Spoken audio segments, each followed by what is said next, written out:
हम बाहर से ही जानते हैं। जैसे कोई किसी महल के बाहर घूम ले, दीवारों का बाहरी रूप देख ले और समझे कि यही महल है, ऐसा ही हम अपने शरीर को भी बाहर से देखते हैं। बाहर से दिखाई जो पड़ता है शरीर वही नहीं। शरीर को भीतर से देखकर तत्क्षण शरीर से छुटकारा हो जाता। बाहर से तो शरीर का जो रूप दिखाई पड़ता है वो ढका हुआ आवृत रूप है। भीतर से शरीर की वस्तु स्थिति दिखाई पड़ती है, जैसा शरीर है। बुद्ध अपने साधकों को भेजते थे मरघट, लाशों को देखने के लिए, हड्डियों को देखने के लिए, खोपड़ियों को देखने के लिए। शरीर भीतर से वैसा है, सब ढका है चमड़ी के आवरण में। अन्यथा शरीर से इतनी आसक्ति, इतना मोह, इतना ममत्व पैदा न हो।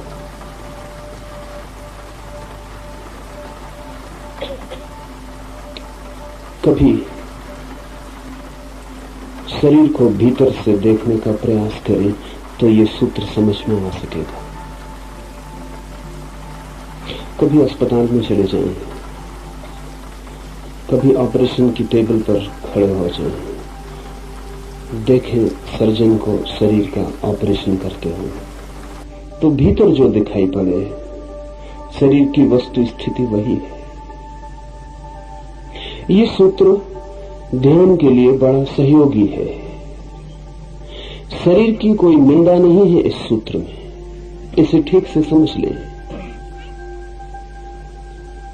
धर्म किसी की भी निंदा में उत्सुक नहीं है, न ही किसी की प्रशंसा में उत्सुक है। धर्म तो जैसा है उसे जानने में उत्सुक है। तो जब ये कहते हैं कि शरीर हड्डी, मांस, मज्जा, मल मूत्र इन सब का जोड़ है, तो ध्यान रखना कहीं भी निंदा का कोई भाव नहीं। ये कोई शरीर को नीचा दिखाने की चेष्टा नहीं है। शरीर ऐसा है। शरीर का जो होना है उसको ही खोलकर रख देने की बात है। ये सूत्र कहता है ये शरीर माता पिता के मैल से उत्पन्न हुआ, मल तथा मांस से भरा है। इसका जैसे अपने ही पास, अपने ही निकट चंडाल खड़ा हो, शूद्र खड़ा हो और उसका कोई त्याग करके दूर हट जाए, ऐसा ही इस शरीर का त्याग करके तो ब्रह्म रूप होकर कृतार्थ हो। चांडाल, शूद्र बड़े मूल्यवान शब्द हैं।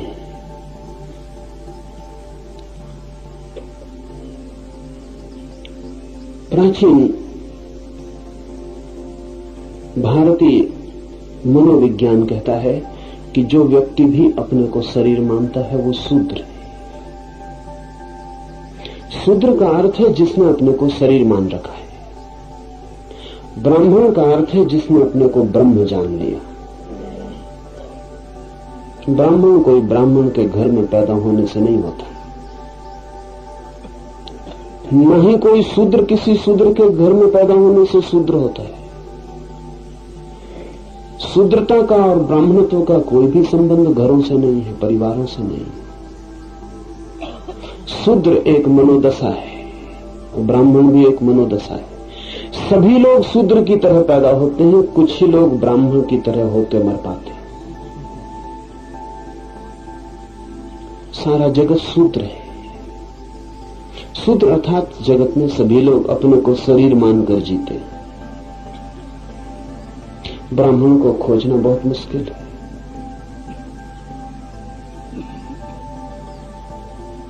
ब्राह्मण के घर में पैदा होना कोई कठिन बात नहीं, ब्राह्मण होना बहुत मुश्किल है। उद्दालक ने अपने बेटे श्वेतकेतु को कहा है कि श्वेतकेतु, तू जा ऋषि के आश्रम में और ब्राह्मण होकर लौट। श्वेतकेतु ने पूछा, लेकिन ब्राह्मण में हूं ही, ब्राह्मण का पुत्र हूं। तो उद्दालक ने बड़े मीठे वचन कहे और बड़े तीखे। उद्दालक ने कहा, हमारे घर में ऐसा कभी नहीं हुआ कि कोई सिर्फ हमारे घर में पैदा होने से ब्राह्मण हुआ। हम वस्तुतः ही ब्राह्मण होते रहे। तो तू जा गुरु के आश्रम में और ब्राह्मण होकर वापस लौट। बाप से कहीं ब्राह्मणत्व मिला है? गुरु से मिलता है। और हमारे घर में नाम मात्र का ब्राह्मण कभी भी नहीं हुआ।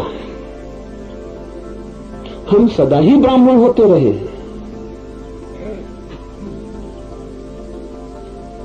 तू जा और जब ब्राह्मण हो जाए तो वापस लौट आना। ये सूत्र कहता है, शूद्र की भांति, चांडाल की भांति इस शरीर से दूर हट जाओ। दूर हटना भी नहीं पड़ता, समझ में आ जाए कि दुर्गंध है, समझ में आ जाए मलमूत्र है, समझ में आ जाए मांस मज्जा है, दिखाई पड़ जाए, दूर हटना शुरू हो जाता है।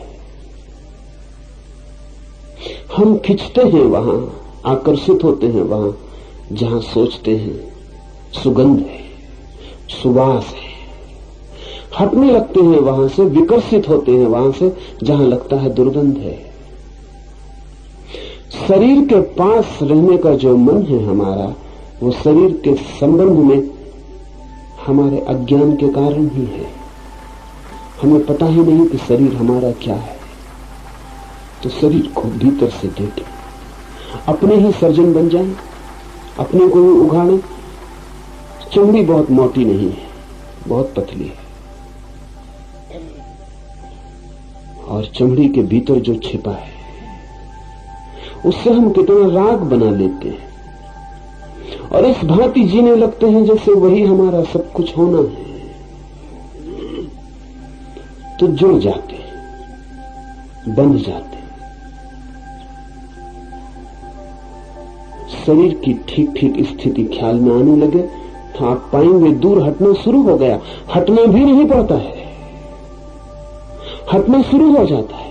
फिर तो पास आना हो तो चेष्टा करनी पड़े, लेकिन हम शरीर के पास हैं, उसका एक ही अर्थ है कि हमने कभी शरीर को भीतर से देखा नहीं। हम भी अपने शरीर को दर्पण में देखकर जानते हैं। दर्पण में जो दिखाई पड़ता है वो हमारे शरीर का बाह्य आवरण।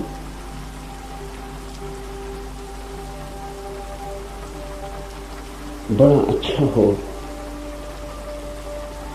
कि विज्ञान ऐसे यंत्र इजाद कर सके, जिसे एक्सरे की मशीन है।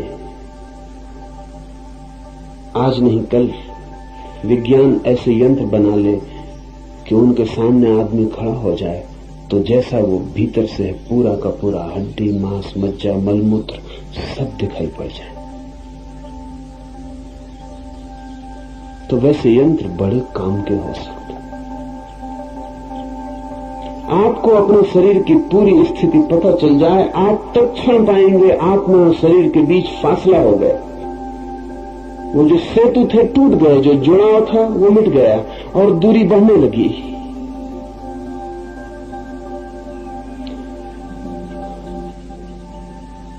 उपनिषद के ऋषियों ने वो आंख पैदा करने की कोशिश की है जिससे आप भीतर झांक सकें, चमड़ी के भीतर झांक सकें, अपनी ही चमड़ी के भीतर झांक सकें।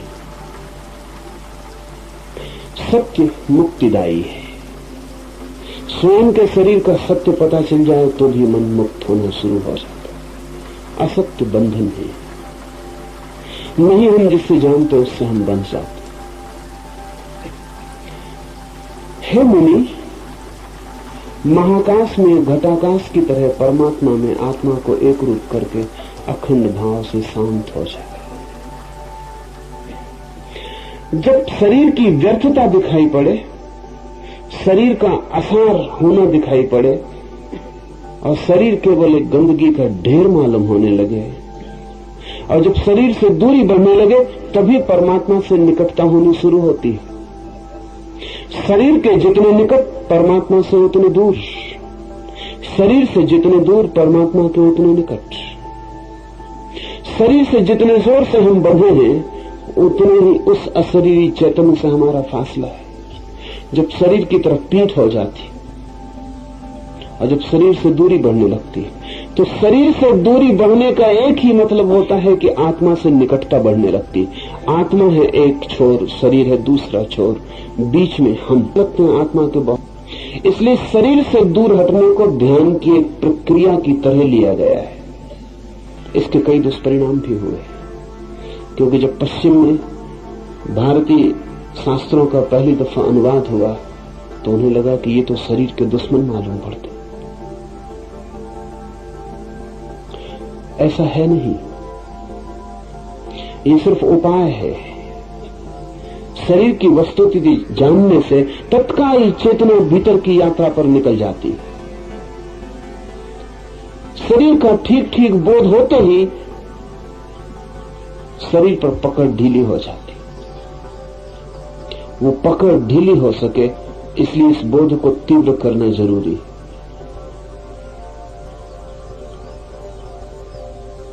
मृत्यु पर चिंतन, शरीर की वस्तु स्थिति पर मनन, उघाड़ कर शरीर का जो रूप है उसे आंख के सामने कर लेना, विधियां हैं ध्यान की। इनसे आदमी भीतर की तरफ सरकना शुरू हो जाता है और वो सरकना सहज हो जाता है, उसके लिए चेष्टा नहीं करनी पड़ती। अगर आप शरीर को बिना समझे भीतर की तरफ जाना चाहते हैं तो अति कठिनाई होगी, क्योंकि मन तो शरीर में लगा ही रहेगा, जुड़ा ही रहेगा। बुद्ध का एक भिक्षु एक गांव से निकलता है, सुंदर है बहुत। ध्यान ने उसके सौंदर्य को और भी गरिमा दे दी है। मौन भीतर सघन हुआ है तो उस मौन की किरणें उसकी आंखों और उसके चेहरे से और भी प्रकट होने लगी। वह आभा मंडित हो गया है, एक वेश्या उस पर मोहित हो जाती। रविन्द्रनाथ ने एक बहुत मधुर गीत इस घटना पर लिखा।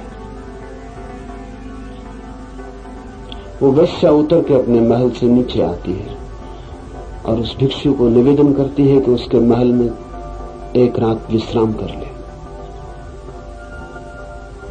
वो भिक्षु कहता है, निमंत्रण अस्वीकार करना हमारा नियम नहीं, आऊंगा, लेकिन अभी समय नहीं आया। जब तुम्हारे शरीर की वास्तविक स्थिति प्रकट हो जाएगी तब मैं आऊंगा।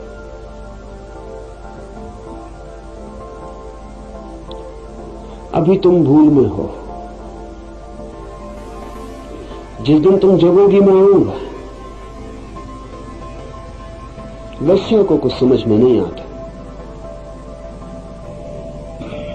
वैश्या का मतलब यह है कि शरीर की भाषा के अतिरिक्त जिससे और कोई भाषा समझ में नहीं आती।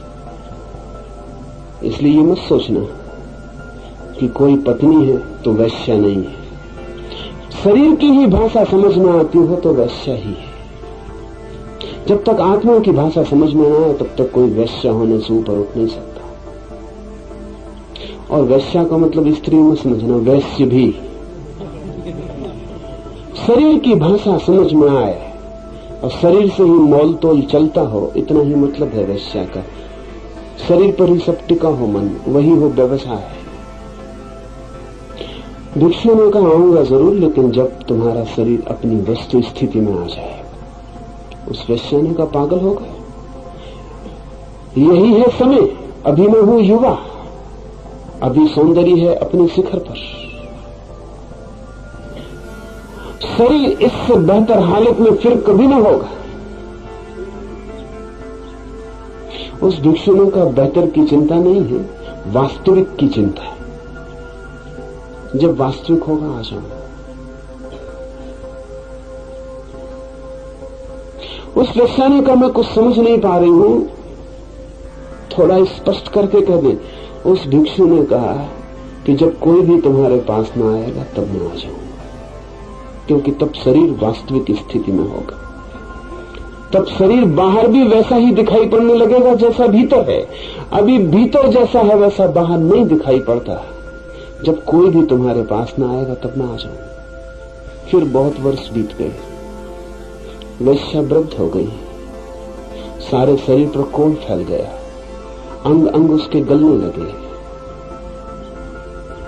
गांव ने उसे उठा के बाहर फेंक दिया। ये वही गांव था जो उसके द्वार के आसपास मंडराता था। ये वही लोग थे जिनको उसके मकान में प्रवेश नहीं मिलता था, जो उसकी दूर से झलक ले लेते थे तो भी अपने को तृप्त अहोभागी समझते थे। उन्होंने उसे गांव के बाहर फेंक दिया।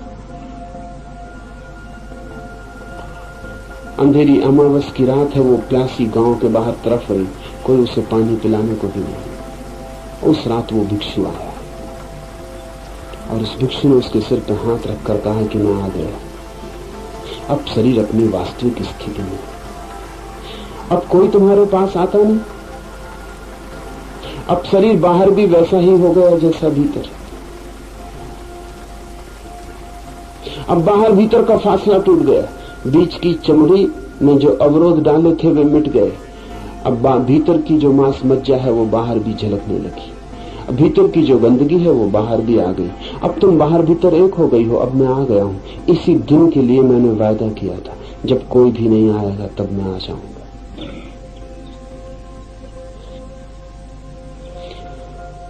रही मेरी बात, उस भिक्षु ने कहा, मुझे तो उस दिन भी ये दिखाई पड़ता था जो आज बाहर आ गए, तुम्हें नहीं दिखाई पड़ता था। मैं तो उस दिन भी तुम्हारे घर मेहमान हो सकता था, मुझे कोई अड़चन न थी। तुम्हें भ्रांति और बढ़ जाती कि अब तो भिक्षु भी मेरे घर मेहमान होने लगे।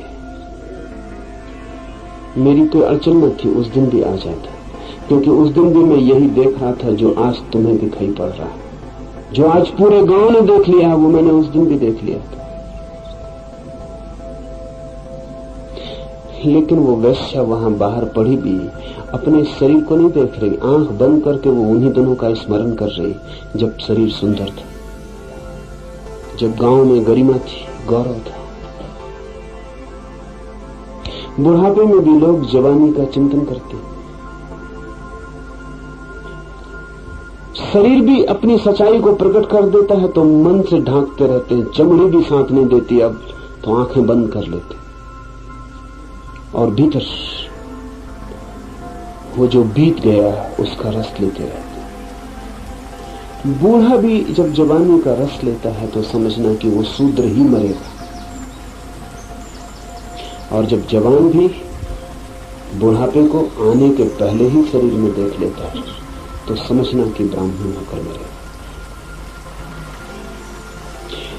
मरता हुआ आदमी भी जब जीवन की ही वासना लिए रहता है तो समझना कि शूद्र है, और भरी जवानी में भी आदमी जब मृत्यु को देखने लगता है तो समझना कि ब्राह्मण का जन्म शुरू हो गया। और ये जरूरी है कि शरीर की ये वास्तविकता हमें दिख जाए तो हमारी पीठ हो जाए इसकी तरफ और मुंह हमारा उस तरफ हो जाए जहां चैतन्य। हे मुनि, महाकाश में घटाकाश की तरह परमात्मा ने आत्मा को एक रूप कर दी। अखंड भाव से सदा शांत रहो। मोड़ लो मुंह अपना शरीर से और फिर देखो उस महाआकाश की तरफ।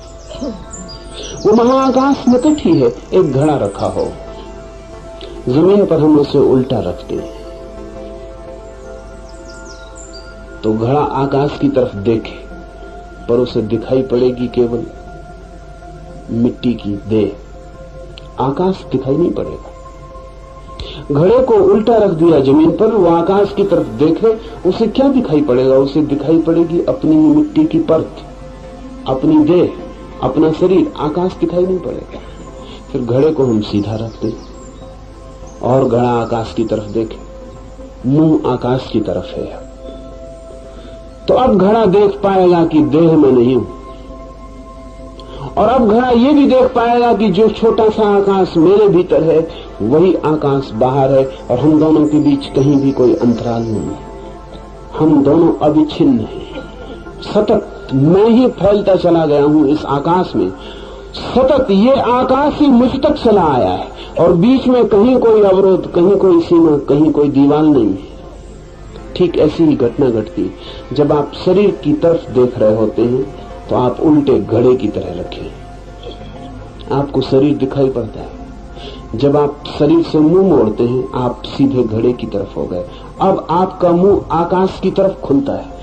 जैसे ही कोई व्यक्ति शरीर से मुड़ता है तत्क्षण आकाश की तरफ उन्मुख हो जाता है, और पहली दफा उसे दिखाई पड़ता है कि जो विराट फैला हुआ है उसमें और मुझ में कहीं भी कोई रत्ती भर का भेद नहीं है। मैं ही विराट हो गया हूं, विराट मुझ तक आ गया है।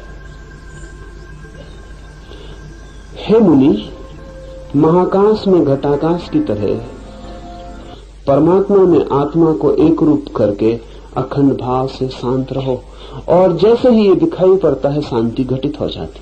अशांति क्या है? क्या है हमारी बेचैनी? हमारी बेचैनी यह है कि हम बहुत बड़े हैं और बहुत छोटे में कैद। हमारी बेचैनी यह है कि जैसे बड़े आदमी को एक बच्चे के कपड़े पहना दिए हो, वो हिलडुल भी ना सकता हो, और जगह जगह बन गया हो, और कपड़े भी कपड़े के ना हो, लोहे के हो, तो जो अड़चन मालूम होगी वही हम सबकी अड़चन। हम हैं बड़े, बड़े नहीं विराट, और बहुत छोटी देह में कैद। घर बहुत छोटा है, निवासी बहुत बड़ा है। सब जगह अड़चन मालूम पड़ती है, सब जगह सीमा, और सब जगह उपद्रव मालूम पड़ता है। कहां से निकलने की कोई जगह नहीं मालूम पड़ती, और कठिनाई बढ़ गई है, क्योंकि जो हमारा कारागृह है उसे हमने अपना घर समझ लिया, तो हम उसको सजाने में लगे। हम उसका श्रृंगार कर रहे हैं, हम जगह जगह से उसकी सजावट कर रहे हैं। हम कारागृह के भीतर सोने चांदी का इंतजाम कर रहे हैं, हम कारागृह की दीवारों को सुंदर कर रहे हैं, आभूषण दे रहे हैं, और उसी कारागृह में हम बंद हैं। और हमारा मुंह दीवारों की तरफ है, द्वार की तरफ नहीं रहेगा। मुंह उस तरफ रहता है जिस तरफ आकर्षण हो। जहां आकर्षण वहां मुंह, जहां विकर्षण वहां पीठ। जब तक शरीर में आकर्षण हो मुंह दीवार की तरफ रहेगा, और जैसे ही शरीर में विकर्षण पैदा हुआ मुंह शरीर की तरफ नहीं रह जाता, पीठ हो जाता। आपके शरीर में भी द्वार है एक, लेकिन वो द्वार आपको तभी दिखाई पड़ेगा जब शरीर से आकर्षण खो जाए। शरीर में द्वार है, उस द्वार को ही हृदय कहा है। जिसको आप हृदय कहते हैं उसको हृदय नहीं कहा है। आप तो हृदय उसको कहते हैं जहां फेफड़ा धड़क रहा है, वहां कोई द्वार नहीं है। वहां तो केवल पंपिंग, श्वास का इंतजाम है। वहां तो खून और वायु का मिलन होता रहता है, उससे हृदय धड़क रहा है। वो हृदय नहीं है। हृदय योग की भाषा में आपके भीतर उस द्वार का नाम है कि जब आप शरीर की तरफ से पीठ कर लेते, जब आप शरीर को देखने के लिए भी उत्सुक नहीं रह जाते, जबकि शरीर में कोई भी रस नहीं रह जाता और विराग का जन्म होता है, तब अचानक आप उस जगह खड़े हो जाते हैं जहां हृदय, जहां से द्वार है, जहां से घड़ा आकाश की तरफ खुलता है। आपके शरीर में बहुत तरह के द्वार हैं, लेकिन द्वारों का पता तभी चलता है जब आप द्वारों पर पहुंचे। जब तक आप न पहुंचे तब तक पता नहीं चलता। छोटा बच्चा है, उस छोटे बच्चे को कोई भी पता नहीं कि उसके भीतर शरीर में एक काम द्वार है, एक यौन द्वार है, उसे कोई पता नहीं। अभी वो बड़ा होगा, जवान होगा, और एक दिन अचानक उसे काम द्वार का पता चलेगा। उस काम द्वार के द्वारा वो संसार में प्रवेश कर सकता है। वो भी शरीर के बाहर जाने का एक मार्ग है। और ध्यान रहे, इसीलिए काम वासना की इतनी आतुरता है। उससे क्षण भर को हम शरीर के बाहर बह पाते हैं, लेकिन क्षण भर को ही।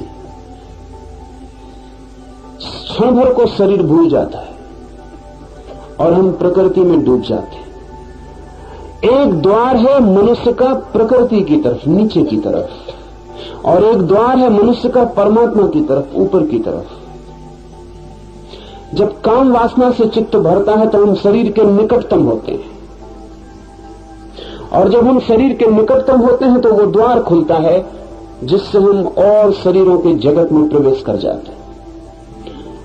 जब हम शरीर के प्रति विरस हो जाते हैं और शरीर से दूर होते हैं, तब वो द्वार खुलता है जहां से हम आत्माओं के जगत में प्रविष्ट हो जाते हैं। शरीर में दोनों द्वार हैं। शरीर में वो द्वार है जो पदार्थ की तरफ जाता है, और वो द्वार भी जो परमात्मा की तरफ। लेकिन शरीर के प्रति विरस हो जाए, ऐसा सोच सोच के नहीं होगा। ऐसा आप मन में सोचते रहें कि शरीर हड्डी मांस मज्जा है, कुछ भी नहीं, सोचने से नहीं होगा। सोचना तो बताता है कि आपको पता नहीं, इसलिए सोच रहे हैं। अनेक लोग जिंदगी हो गई यही भाव करते रहते हैं बैठ के कि शरीर में क्या रखा है, लेकिन उनको मालूम है कि रखा है, तभी ये भाव करते हैं। ये बार बार कहने की जरूरत क्या है कि शरीर में क्या रखा है? ये वो अपने को ही समझा रहे हैं, अपने ही मन को समझा रहे हैं कि मन मत पड़ शरीर की बातों में, शरीर में कुछ रखा नहीं। लेकिन ये मन कौन है जो शरीर में लग रहा है? ये वही है, वो खुद। और मन का रस अभी कायम है, इसलिए तो समझाना पड़ता है। नहीं, ये सूत्र समझाने का नहीं है, इसको आप दोहराना मत। इसको बैठ के आंख बंद करके आप दोहराना मत। ये सूत्र उद्घाटन का है। इस सूत्र को समझ के आंख बंद करके शरीर के भीतर खोजना कि क्या ये सूत्र सच कहता है कि मांस मज्जा है। इसको मान मत लेना, इसको मान के खतरा हो जाएगा, आप दोहराने लगेंगे। इसकी खोज करना, तलाश करना। हो सकता है ऋषि मजाक कर रहा हो सकता है झूठ बोल रहा हो। ऋषियों ने जो भी कहा है वो विश्वास करने के लिए नहीं है, खोजने के लिए। अपने भीतर खोजना, टटोलना अपनी हड्डियों को, अपने मांस में अपने पंजों को गपाना और खोजना, अपनी खोपड़ी को छूना और देखना वहां क्या है, और सब तरफ से अपने शरीर से परिचित होना। जिस दिन ये परिचय हो जाएगा, और इसमें देर क्या है, तो आज हो सकता है। ये शरीर तो आपको मिला ही हुआ है, लेकिन आपने कभी इसकी खोज नहीं की, इसको आपने कभी जांचा पड़ता नहीं। और ऐसा अजीब है आदमी कि आपको तो माफ भी किया जा सकता है। मैं ऐसे डॉक्टर्स को जानता हूं जिनका सारा अध्ययन, जिनकी सारी शिक्षा हड्डी मांस मज्जा की है, वे भी इतने ही मोहित हैं शरीर में। एक डॉक्टर का भी शरीर में मोहित होना चमत्कार है। इसका मतलब है अंधापन गजब का है। अंधापन का कोई हिसाब नहीं। ये सर्जन की तरह ये डॉक्टर टेबल पर शरीरों को काटता रहता है, और फिर भी मजनू की तरह लैलाओं के गीत गाता रहता है। तो चमत्कार इसको कहना चाहिए।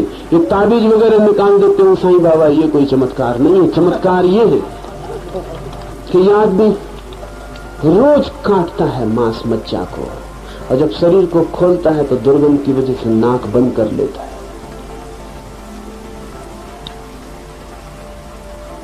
एक एक हड्डी से, एक एक नस से परिचित है। भीतर सुंदर जैसा कुछ भी नहीं है।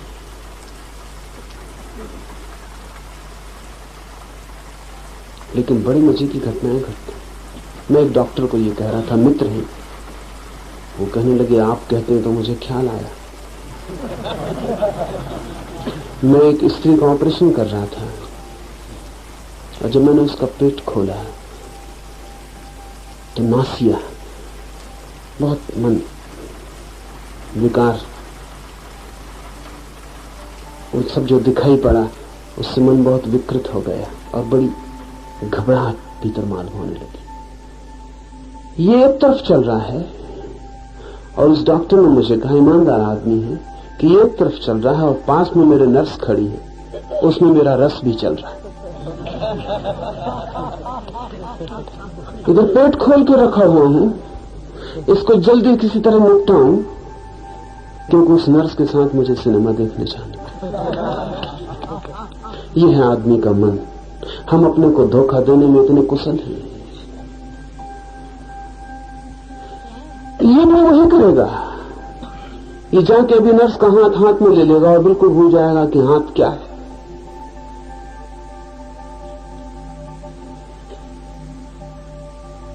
तो आम आदमी को तो माफ किया जा सकता है,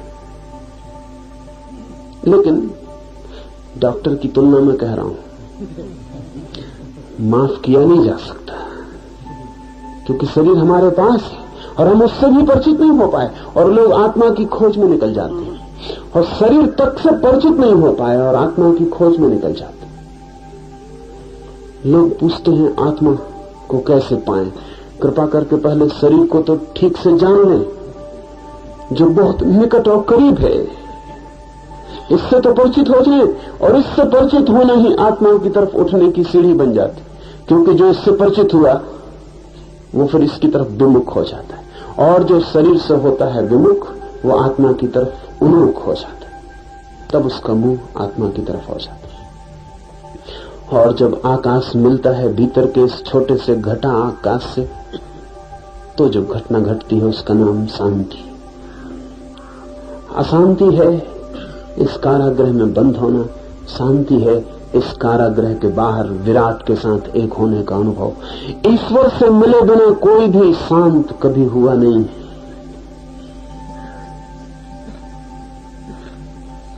इसलिए जब जितने भी आप उपाय करते हैं शांत होने के, वो व्यर्थ जाएंगे।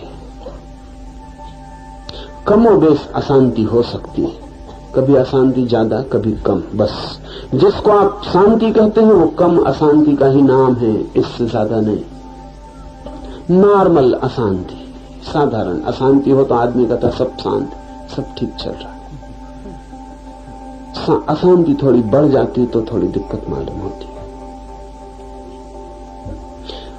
मनुष्य कहते हैं कि हमारा धंधा कुल इतना है कि हम तुम्हें सामान्य रूप से पागल रख सके। दो तरह के पागल हैं दुनिया में, बस दो ही तरह के आदमी ही हैं। असाधारण रूप से पागल, उनको हमें पागल खाने में रखना पड़ता है। साधारण रूप से पागल दुकानों में, दफ्तरों में, सब जगह बैठे हुए। इनके बीच जो फर्क है वो डिग्री का, मात्रा का। इनमें से कोई भी उचक के दुकान से एकदम पागल खाने में जा सकता है, कोई अड़चन नहीं, जरा मात्रा बढ़ाने की जरूरत है, और आप रोज कई दफा पागल खाने के करीब हो जाते हैं। जब आप क्रोध से भर जाते तो आप क्षण भर के लिए पागल हो गए। आप में और पागल में कोई फर्क नहीं, आप वो काम करेंगे जो पागल करता है। बस फर्क इतना ही है कि आप कभी कभी ऐसा होते हैं। ये पागलपन जो है आपका कभी कभी आता है, किसी का स्थिर हो गया है, जाते ही नहीं, ठहर गया। आप थोड़े तरल पागल, लिक्विड, बहते रहते हैं। कोई ठोस हो गया, बर्फ की तरह जम गया। मनुष्य कहते हैं कि हमारा कुल काम इतना है कि जो जरा ज्यादा आगे चले गए पागलपन में, उनको जरा पीछे ले आना और सामान्य भीड़ के साथ खड़ा कर देना। इससे ज्यादा हम कुछ कर नहीं सकते। एडजस्टमेंट कर सकते हैं कि वापस साल 2 साल समझा बुझा के दवा दारू से वापस बिठा देना वहीं जहां वो पहले अपनी दुकान में बैठे थे। इतना पागलपन जिससे कि काम में बाधा न पड़े, काम चलता जाए। अशांति हमारा स्वभाव बन गई है, और स्वाभाविक है ऐसा होना, क्योंकि शांत होने का एक ही अर्थ है। जब गंगा सागर में गिरती है, उन दोनों के बीच जो घटना घटती है उसका नाम है शांति। जब आपकी सरिता भी सागर में गिरती, तब जो घटना घटती उस मिलन के क्षण में, उसका नाम है शांति। परमात्मा से मिले बिना कोई शांति नहीं। स्वयं ही अपने आप स्वयं प्रकाश और अधिष्ठान ब्रह्म रूप होकर पिंडांड तथा ब्रह्मांड का भी विष्ठा पात्र के समान त्याग कर दे, न केवल इस शरीर को त्याग कर देना है, बल्कि ये जो विराट शरीर दिखाई पड़ रहा है, ब्रह्मांड, ये जो बड़ा जगत दिखाई पड़ रहा है, छोटे रूप में आदमी तस्वीर है बड़े जगत की। आपके बाहर फैला हुआ एक शरीर है, वो आपकी देह, भीतर छिपा हुआ चिदात्मन ज्योति है आत्मा की। ठीक ऐसे ही इस पूरे विराट का शरीर है जगत, और उसके भीतर छिपा हुआ ब्रह्म। इस शरीर का तो त्याग कर ही देना है। ये जो बाहर विराट शरीर फैला हुआ है, ये भी इसी के साथ व्यर्थ हो जाता है, इसका भी त्याग कर देना। जब कोई व्यक्ति अपने शरीर से विमुख होता है तो उसे आत्मा का अनुभव होता है। इस शब्द को ठीक से समझ लें। जब कोई व्यक्ति अपने शरीर से विमुख होता है तो उसकी आंखों में पहली दफे जो झलक आती है वो अपनी ज्योति की है, आत्मा की है, घटाकाश की है। और जब कोई व्यक्ति सारे जगत के ब्रह्मांड शरीर से भी विमुक्त हो जाता है, तब उसे जो अनुभव होता है वो ब्रह्म ज्योति का है। आत्मा और परमात्मा में इतना ही फर्क है। आत्मा का मतलब है आपको छोटी सी ज्योति का अनुभव हुआ, परमात्मा का अर्थ है अब आप महासूर्य के समक्ष खड़े हो गए। अपने शरीर से छूटकर आत्मा का अनुभव होता है और ब्रह्मांड से छूटकर परमात्मा का अनुभव होता है, पर दोनों में मात्रा का ही फर्क है। इसलिए जो आत्मा तक पहुंच गया उसे कोई अड़चन नहीं है, उसे कोई बाधा नहीं, वो दूसरी छलांग भी आसानी से ले सकता है। देह के ऊपर आरूढ़ हुए अहंकार बुद्धि को सदैव आनंद रूप चिदात्मा में स्थापित करके लिंग शरीर को त्याग और सर्वदा केवल आत्मा रूप हो। सतत ये मुख आकाश की तरफ बना रहे, यही सन्यास का अर्थ है। ग्रस्त चेष्टा करके कभी कभी एक झलक पा लेता है, फिर लौट आता है अपने घर में। ग्रस्त का मतलब आप समझ लेना, ग्रस्त का मतलब शरीर में जो लौट लौट आता है। ग्रह से मतलब उस घर का नहीं है जिसमें आप रहते हैं, ग्रह से अर्थ इस घर का है जिसमें आप पैदा हुए। इसमें जो ठहर गया है उसका नाम है ग्रस्त। कभी कभी झलक भी मिल जाती है, फिर लौट लौट आता है। कभी कभी घड़ा सीधा भी हो जाता है, फिर उलट हो जाता है, फिर ठहर जाता है। उल्टा होना आदत हो गई, आदत की वजह से उल्टा होना सीधा मालूम पड़ता है, आदत की वजह से। इतने दिन तक उल्टे रहे हैं कि आदत की वजह से वही ठीक मालूम पड़ता है। अगर एक आदमी को जन्म के साथ शीर्षासन करवा दिया जाए और वो शीर्षासन किए ही बड़े किए जाए, तो किसी दिन अगर उनको सीधा खड़े होने को कहा जाए तो वो कहेगा क्या उल्टा खड़ा करवा रहे हैं। स्वभावता, क्योंकि उनकी आदत तो एक पड़ गई कि सिर के बल खड़ा होना। एक छोटी सी जाति है दक्षिण अमेरिका में, एक छोटे पहाड़ पर 300 लोगों का कबीला है। एक मक्खी है वहां जिसके काटने से सभी लोग अंधे हो जाते, तो 300 ही लोग अंधे हैं। छोटी सी आदिवासियों की जाति। सब बच्चे आंख वाले पैदा होते हैं, लेकिन 3 महीने के भीतर अंधे हो जाते, क्योंकि 3 महीने के भीतर वो मक्खी काट ही लेती है। इसलिए उस कबीले को पता ही नहीं कि आंखें होती, और 3 महीने के बच्चे को तो क्या पता चलेगा कि आंखें, बाकी तो सब अंधे हैं। 3 महीने के भीतर हर बच्चा अंधा हो ही जाएगा। अगर उस कबीले में कभी कोई आंख वाला पैदा हो जाए तो निश्चित ही उस कबीले के डॉक्टर उसकी आंखों का ऑपरेशन कर देंगे, क्योंकि बिल्कुल अस्वाभाविक मालूम पड़ेगा। आंख कहीं होती, किसको होती? किसी को नहीं होती। तो कुछ भूल हो गई प्रकृति की, ऑपरेशन कर देना जरूरी हो जाए। अंधा होना स्वाभाविक है, आदत बन गई। हम जैसे हैं वो स्वाभाविक लगता है, जरूरी नहीं कि स्वाभाविक हो। इसे थोड़ा ठीक से समझ लें। आदत स्वभाव मालूम पड़ सकती है, लेकिन आदत स्वभाव नहीं। आदत और स्वभाव में फर्क क्या है? आदत का मतलब है जिसे हम करते रहे हैं इसलिए करते चले जा रहे हैं। स्वभाव का अर्थ है कि हम अपना सब करना भी छोड़ दें तो वो होता रहेगा, उसे करना नहीं पड़ता। आदत है हमारी शरीर के साथ बंधे होने की, जन्मों जन्मों की, अनंत जन्मों की। ये स्वभाव नहीं है। इसलिए एक दफा आपको ठीक अनुभव हो जाए स्वभाव का तो ये आदत टूट जाएगी, लेकिन झलकें मिल सकती हैं, और झलक मिलती है तो उससे कोई अंतर नहीं पड़ता। झलक जैसे बिजली कौन जाए, फिर अंधेरा घना हो जाता। पुरानी आदत में फिर हम वापस सेटल हो जाते, फिर स्थापित हो जाते।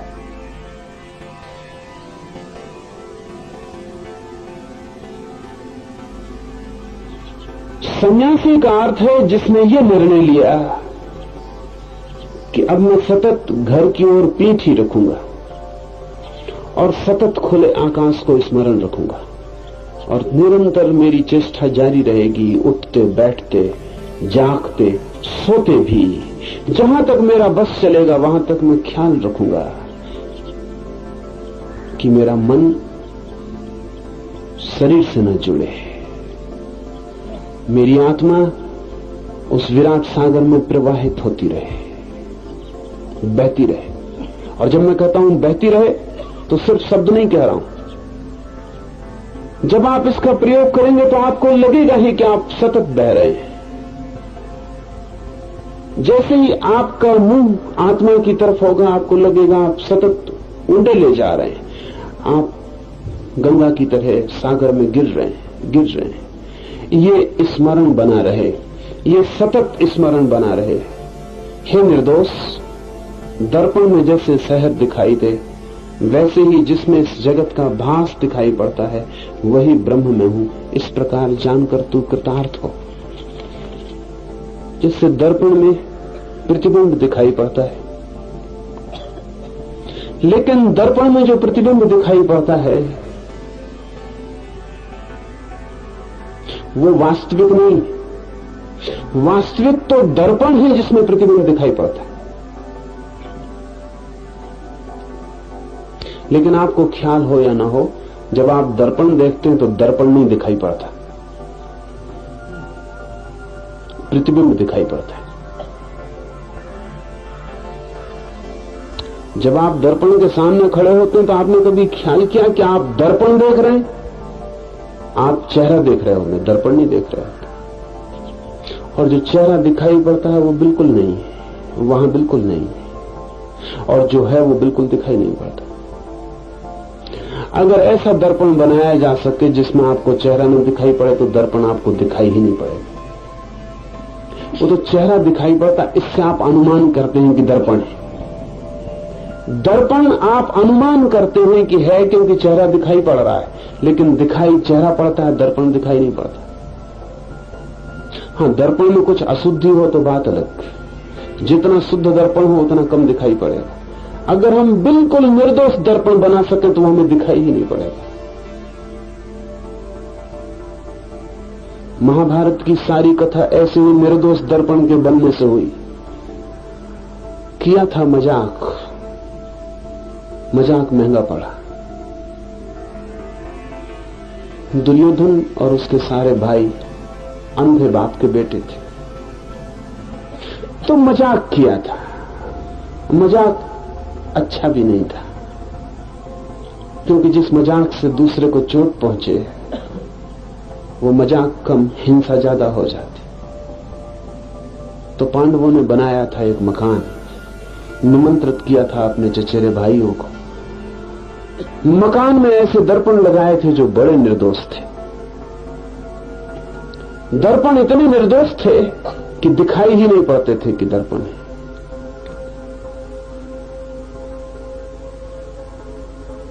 तो अगर दर्पण दरवाजे के सामने लगा था तो दरवाजा दिखाई पड़ता था, दर्पण दिखाई नहीं पड़ता था। दुर्योधन बेचारा उन दरवाजों से निकलने की कोशिश में सिर टकरा गया, उसका गिर पड़ा। द्रौपदी हंसी, उस हंसी से सारा महाभारत पैदा हुआ। उस हंसी का बदला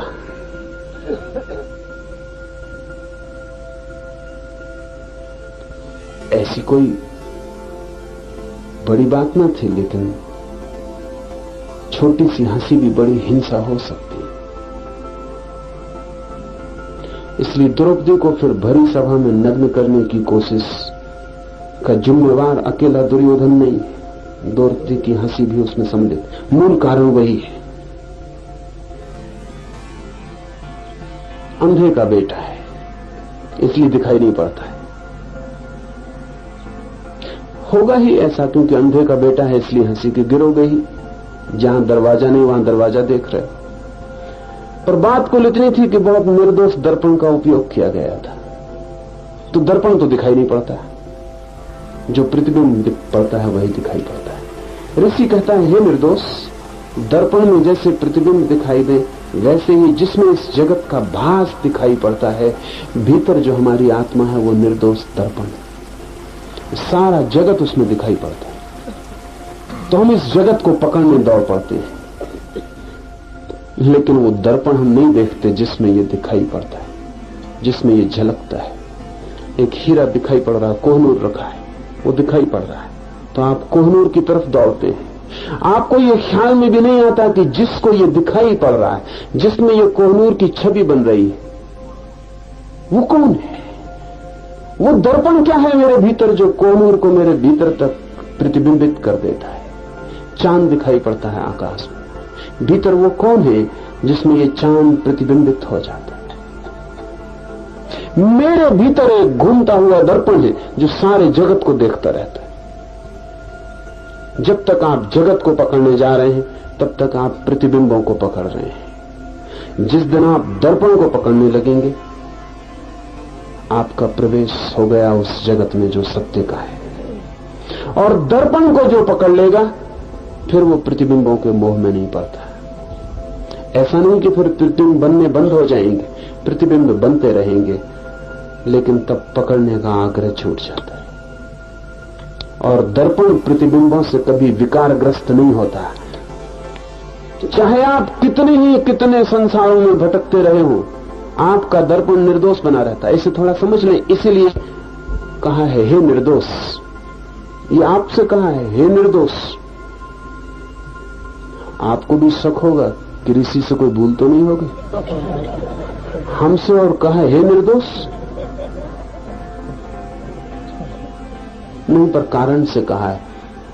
चाहे कितने ही दोष हो जाएं, वो दर्पण निर्दोष ही रहता है। एक दर्पण के सामने आप कुछ भी खड़ा कर दें, गंदगी रख दें, मलमूत्र रख दें, दर्पण उसका प्रतिबिंब बना देगा। लेकिन क्या आप सोचते हैं कि दर्पण उस गंदगी से दोषी हो गए? गंदगी हटा लो, दर्पण वैसी का वैसा है, कहीं कोई रेखा भी न छूट जाएगी उस गंदगी की। तो आपके दर्पण के सामने बहुत कुछ घटता रहा है, लेकिन सामने ही घटता रहा है, दर्पण में कुछ भीतर जाता नहीं, जा सकता नहीं। इसलिए कहा है निर्दोष। ये बहुत बुनियादी फर्क है। ईसाईयत कहती है कि अपने दोष छोड़ो, हिंदू चिंतन कहता है जानो कि तुम निर्दोष हो ही। ईसाईयत कहती है छोड़ो पाप, छोड़ो दोष, हटाओ। हिंदू चिंतन कहती है हटाना क्या है, तुम दर्पण हो ये भर जान लो, फिर सब हट गया, तब तुम निर्दोष हो ही। बात एक ही है। अगर कोई हटाने में भी लग जाए, तो सामने से दर्पण के अगर सब दोष हटा दिए जाएं, तो दर्पण निर्दोष मालूम पड़ेगा। तो था ही। इस छोर से भी शुरू किया जा सकता है। जैन और हिंदू चिंतन का भी फर्क यही है। इसलिए बहुत मजे की बात है, जैन का भी जोर है दोष को हटाने पर। हटा दो दोष को, तो जितने दोष हट जाएंगे, अगर दोष सब हट जाएंगे, तो दर्पण तो निखालिस है ही, वो निखालिस मालूम पड़ जाएगा। हिंदू चिंतन का जोर है, क्यों व्यर्थ मेहनत करते हो दोष के साथ? दर्पण हो, इस सत्य को पहचान लो, फिर पड़े नहीं रहे दोष सामने, तो भी तुम निर्दोष हो।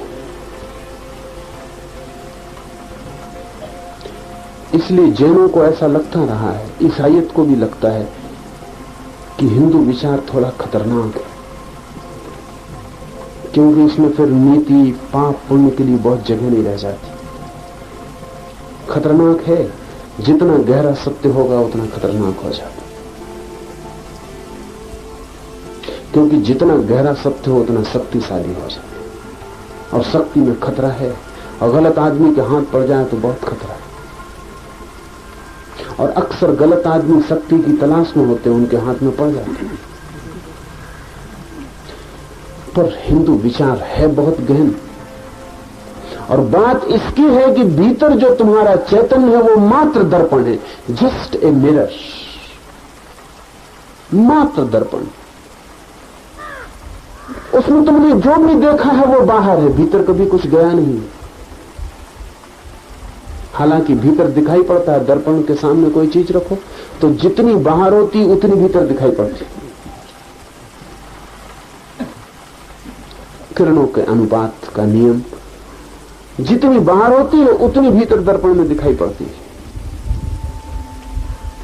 तो एक बड़े मजे का सूत्र आप ख्याल में ले लें, जो बात आपको जितनी भीतर दिखाई पड़े जान लेना आपसे उतनी ही बाहर है। अगर कोई बात आपको बिल्कुल भीतरी मालूम पड़े तो बिल्कुल पक्का समझ लेना कि इससे ज्यादा बाहरी चीज खोजनी मुश्किल है। जैसे अक्सर होता है, लोग कहते हैं प्रेम बहुत भीतर है, उसका मतलब ये सबसे बाहरी चीज है, सबसे दूर का मामला है। जब आप कहते हैं कि किसी का प्रेम मेरे बिल्कुल हृदय में प्रवेश कर गया, तब समझ लेना कि आप बहुत दूर की चीज छूने की कोशिश में लगे। इसका मतलब यह हुआ कि कोई बहुत दूर है आपसे, और इसलिए दर्पण में इतने भीतर दिखाई पड़ रहा है। पास की चीजें पास दिखाई पड़ेंगी, दूर की चीजें गहरी दिखाई पड़ेंगी,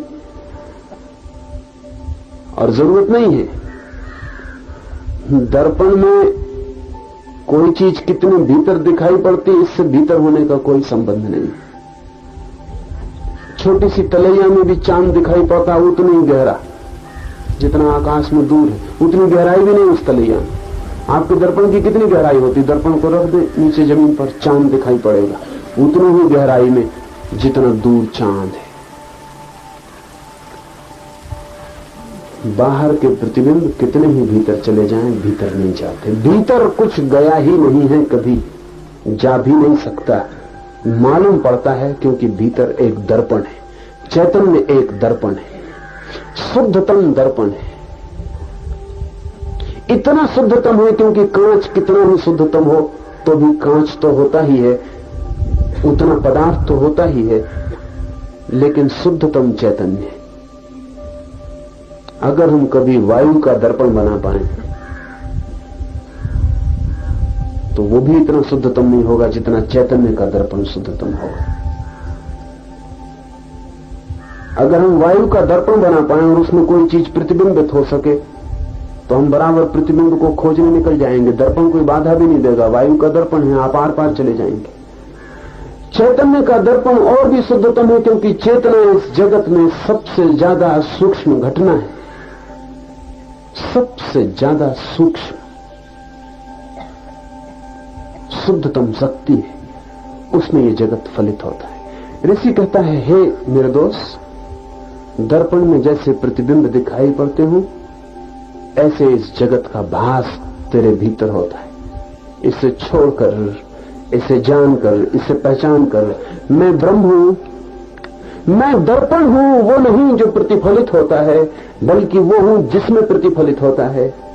तू कृतार्थ हो, इसके बिना और कोई कृतार्थता है भी नहीं। जब तक कोई अपनी चेतना की शुद्धता को नहीं पहचानता तब तक अकृतार्थ है।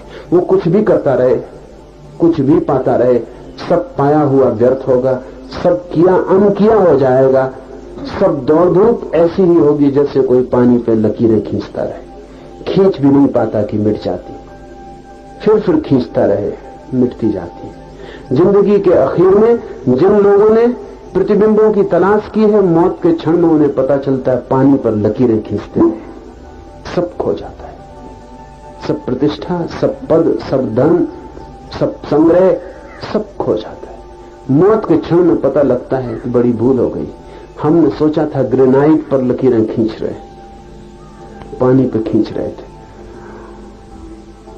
लेकिन तब पता चलता है जब कुछ किया नहीं जा सकता। इसका पता अगर आज चल जाए, अभी चल जाए, तो कुछ हो सकता है। पानी पे लकीरें खींचना बंद हो सकता है। और जो आदमी हाथ खींच लेता है पानी पे लकीरें खींचने से, उस आदमी का दूसरे जगत में प्रवेश हो जाता है, उस जगत में जहां कुछ भी कभी नहीं मिटता है। एक है जगत मृत्यु का, एक है जगत अमृत का। मृत्यु से जो हट जाता है वो अमृत को उपलब्ध होता है।